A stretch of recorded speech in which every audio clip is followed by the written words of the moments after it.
పిల్లిని అర్రలేసి దర్వాజలో పెట్టి కొట్టిన ఎదురు తిరిగి బొండిగా కొరుకుతుందట. అవి అట్లనే మనకంటే తక్కువలే కదా అని ఎవరినన్నా అన్యాయంగా తొక్కేయాలని చూస్తే అట్లా చూసినోళ్ళే జారి కింద పడ్డట్టు అవుతుంది. యూపీ రాష్ట్రంలో ఒక ఎమ్మెల్యే గారికి అసొంటి అనుభవమే అయిందట. అయితే సర్కార్ దవాఖాన పెద్ద డాక్టర్ మీద రువాబ్ చూపెట్టి గాలి తీద్దామని పోతే ఉల్టా ఎమ్మెల్యే గారి గాలే తుస్సు అని పోయిందట. వామ్మో, అగ్నిపర్వతం కుర్చీలనే కూర్చొని బద్దలైతుందా అన్నట్టు కుర్చీలకెళ్ళి అగ్ని మిస్సైల్ ప్రయోగిస్తే ఫైర్ వెళ్ళినట్టు ఫైర్ అవుతుండు చూడు. యూపీ రాష్ట్రంలో సుహల్దేవ్ భారతీయ సమాజ్ పార్టీ ఎమ్మెల్యే బేడీ రామ్ సారీనే. అక్కడి అధికార బీజేపీ పార్టీకి మద్దతిస్తున్న పార్టీ ఎమ్మెల్యే సారథి. ఇక బిర్రు చూసుకోనో ఏమో గజియాపూర్ లో ఉన్న సర్కార్ పెద్ద దవాఖాన పోయి ఆ దవాఖాన senior superintendent doctor Yogendra Yadav sir మీద కత్తులు నూరినంత కసితోని మాట్లాడింది. ఇట్లా నీ అంతు చూస్తా, నీ సంగతి తెలియదనుకున్నావా? దవాఖాన మేనేజ్మెంట్ చేసేది గిట్లనేనా? పేషెంట్లను పట్టించుకునే దిక్కే లేదు. ఈ పేషెంట్లు చెప్పేది అబద్ధమా? అందరిని అరుచుకున్నాకనే అంటున్నా. సాక్ష్యాధారాలున్నాయి నా దగ్గర. అసలు వచ్చిన పైసలన్నీ ఎటు పోతున్నాయి? డాక్టర్లు సరిగా డ్యూటీకే వస్తలేరు. నేను ఒక ఎమ్మెల్యేను ఇక్కడ మాట్లాడవే అని అనుకుంటా.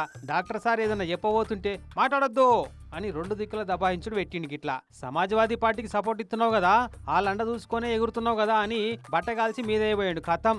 అప్పటిదాకా ఓపిక వట్టి వట్టి ఉన్న డాక్టర్ సార్కు బీపీ కట్టలు దిగింది. చల్, నీ ఉద్యోగం వద్దు, నీ జీతం వద్దు, ఈ డ్యూటీ చేయకుండా నడవదనుకుంటున్నావా? ఇప్పటిదాకా మర్యాద ఇచ్చి కూర్చున్నా ఊకుంటా ఉంటే నెత్తి మీద ఎక్కిరిచ్చిపోతున్నావు కదా. ఇవ్వడు పడితే వాడు మాట్లాడుతూ ఉంటే ఊకుంటానా?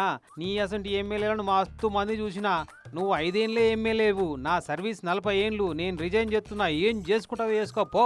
నీకు ఈగో లోపలే ఉంటదేమో, నాకు చుట్టూ వైఫైలా ఉంటది అన్నట్టు కుర్చీలకే లేచి చేతులున్న పెన్ను కింద పడేసి పోబోతుంటే గల్మకాడ నిలబడ్డ ఎమ్మెల్యే గారి మనుషులు అడ్డం పడ్డరు పోరాకుంటా.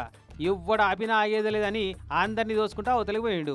ఇక డాక్టర్ గారు ఇట్లా రివర్స్ అవుతాడని ఎక్స్పెక్ట్ చేయని ఎమ్మెల్యే గారికి పానం సల్లా పడ్డది. అప్పటిదాకా గాయి లొల్లి చేసినోనికి నోటకెళ్ళి మాటరాక పక్కపంటి ఉన్నాయనితోటి మెల్లగా ముచ్చట పెట్టిండు. ఇక అసలోడే అవతల పోయినాక ఎవరితో మాట్లాడతాడు, ఎవరితో పంచాయతీ పెట్టుకుంటాడు. అయినా పడుతున్నారు కదా అని ఇష్టం వచ్చినట్టు తిడతారా? వాళ్ళు కూడా మనుషులే, వాళ్ళకు కూడా రోషాలు పౌరుషాలు ఉంటాయి. కాకుంటే అవి కంట్రోల్లో కట్టేసినట్టు ఉంటాయి. ఒక్కసారి ఆ కట్టు దిగేదాకా గుంజిర్రే అనుకో, తేలముఖం వేయవలసి ఉంటుంది ఎంత పెద్ద లీడర్లైనా.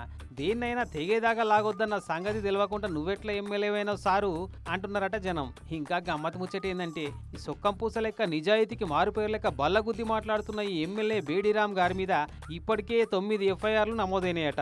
అందులో 8 కేసులు పేపర్ లీకేజ్ చేయనట. ఆ ముచ్చట ఎన్నికల అఫిడవిట్లో కూడా రాసిచ్చినట. ఇక చూడురి, దొంగ అన్నట్టు లేదు ముచ్చట అని ఈ సంగతి చూసిన పబ్లిక్ అంతా ఎమ్మెల్యే గారు చేసిన ఈ పెంట పనికి మస్తు తిట్టిపోతున్నారట.